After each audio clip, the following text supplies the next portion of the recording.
অরবিন্দু, জি। আমায় ভালোবাসো? হ্যাঁ। কিভাবে বুঝবো?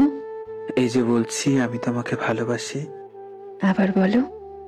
আমি তোমাকে ভালোবাসি।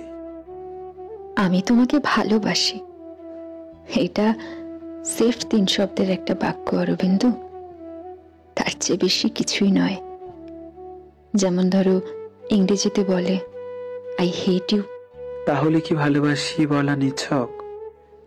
দেখা যায় না, স্পর্শ করা যায় না, অনুভব করা যায় না, এমন একটা নিছক বাক্য দিয়ে ভালোবাসার মতো কি এমন একটা গভীর ঘটনা বোঝানো যায় বলো? ভালোবাসা তো আর হলিক কিছু নয়। তাহলে কিভাবে বোঝাতে হয় ভালোবাসি?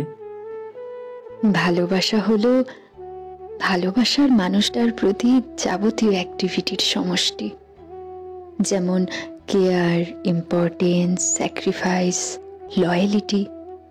কর্মগুলোই মূলত ভালোবাসার মানদণ্ড, বহিঃপ্রকাশ। বেনারসি, তোমায় ভালোবাসি বলার চেয়ে বলি তোমাকে ছাড়া আমি অসহায়।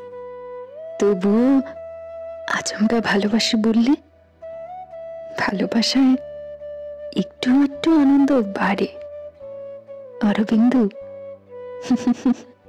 ভালোবাসি, ভালোবাসি, ভালোবাসি।